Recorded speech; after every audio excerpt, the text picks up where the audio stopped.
akan mempercepat reformasi di pasar modal melalui pendekatan yang lebih holistik, mulai dari perbaikan kualitas emiten dan saham yang diperdagangkan, peningkatan literasi dan juga perlindungan kepada investor, terutama investor retail, serta penegakan hukum yang tegas dan konsisten. Selamat malam, Assalamualaikum warahmatullahi wabarakatuh. Salam sejahtera untuk kita semua. Terima kasih rekan-rekan. Izinkan saya menyampaikan beberapa hal.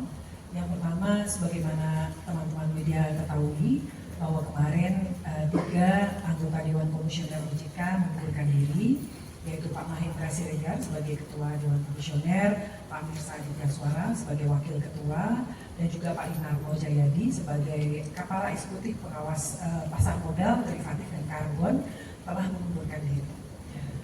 Oleh karena itu, tadi siang ya sampai dengan sore tadi, anggota Dewan Komisioner telah melakukan rapat Dewan Komisioner dan sesuai dengan ketentuan yang ada di Undang-Undang Nomor 21 Tahun 2011 dan juga dikuatkan dengan Undang-Undang Pengembangan dan Penguatan Sektor Keuangan Nomor 4 Tahun 2023, kami telah memutuskan yang pertama mengangkat saya, Frederika Widyasari Dewi, sebagai pejabat sementara Ketua dan juga Wakil Ketua Dewan Komisioner OJK.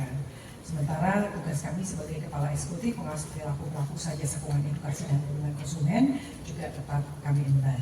Selanjutnya Pak Hasan Fauzi diputuskan di dalam RDK tersebut menjabat sebagai pejabat sementara Kepala Eksekutif Pengawas Pasar Modal, Derivatif dan Bursa Karbon, dan juga tetap merangkap sebagai Kepala Eksekutif Pengawas Inovasi Aset Keuangan Digital dan Kripto. Seperti itu. Jadi tidak ada kekosongan yang bisa kami sampaikan, dan kami memastikan bahwa seluruh kebijakan, program kerja, tugas OJK terlaksana dengan baik sebagaimana mestinya, dan kita tetap mengedepankan yang terbaik ya untuk kemajuan stabilitas di sektor jasa keuangan. Selanjutnya tadi menyambung dari yang disampaikan oleh Pak Menko, kami juga mempunyai komitmen untuk terus melakukan program reformasi pasar modal Indonesia.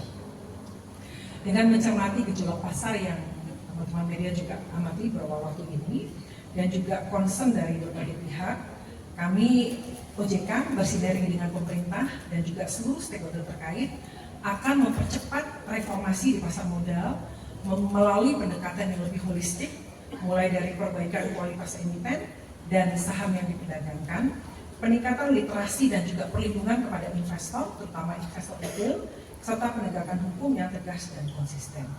Kami juga akan terus meningkatkan likuiditas dan pendalaman pasar melalui kebijakan peningkatan minimal free float 15%, optimalisasi peran liquidity provider, serta peningkatan peran investor institusional, khususnya asuransi dana pensiun yang dimiliki oleh pemerintah melalui peningkatan batas maksimal investasi di instrumen saham dengan tetap tentu saja memperhatikan prinsip-prinsip kehati-hatian, tata kelola dan governance.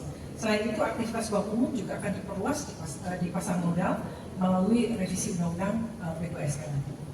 Kemudian peningkatan transparansi pemegang saham melalui kewajiban transparansi hiburnya, ultimate beneficial ownership, affiliated party disclosure, serta penguatan due diligence dan KYC oleh perusahaan efek.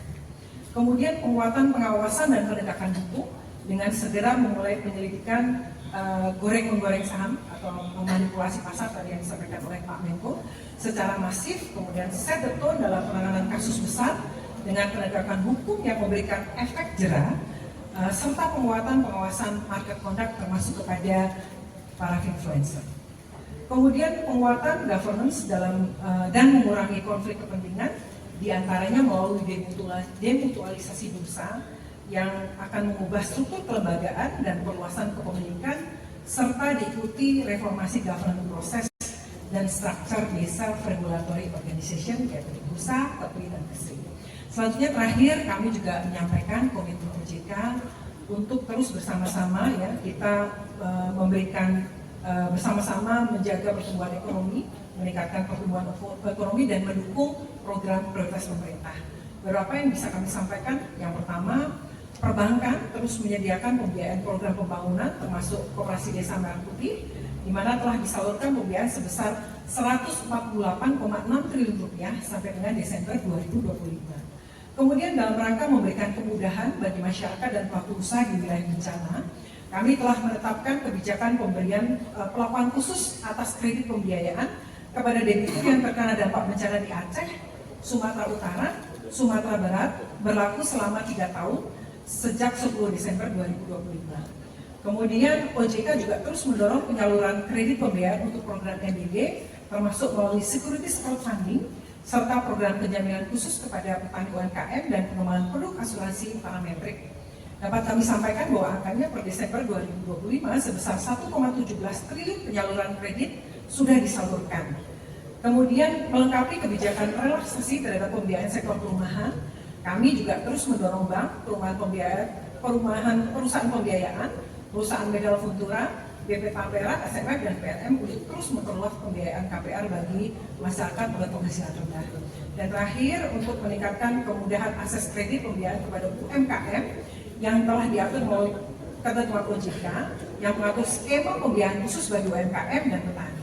Kemudian juga terakhir Pak Menko, pengembangan bursa karbon dalam rangka mendukung pengembangan nilai ekonomi karbon serta SRUK bersama kementerian terkait. Mungkin dari situ kami sampaikan, kami terima kasih, mohon dukungan Bapak Ibu semua, seluruh stakeholder, pemerintah, kita bekerja bersama-sama dan mohon dukungan media juga supaya kami bisa berhasil menjalankan proses reformasi dan juga menjaga stabilitas sistem keuangan dan mendukung pertumbuhan ekonomi. Terima kasih, kami kembalikan kepada Pak Menko. Seperti yang kita ketahui, kemarin Direktur Utama Bursa Efek Indonesia mengundurkan diri. Menindaklanjuti itu melalui mekanisme internal di Bursa Efek Indonesia juga sudah dilakukan rapat direksi untuk menunjuk pejabat direktur utama dan sudah disetujui oleh Dewan Komisaris. Untuk itu kami memastikan operasional di Bursa Efek Indonesia akan berjalan secara normal. Demikian juga proses pengambilan keputusan yang akan dilakukan oleh manajemen Bursa Efek Indonesia tidak akan terganggu sama sekali. Kemudian kami juga menegaskan komitmen kami untuk membangun pasar modal Indonesia berkelas dunia, tidak hanya setara dalam hal nilai perdagangan dan kapitalisasi pasar, tetapi juga setara dalam transparansi dan tata kelola.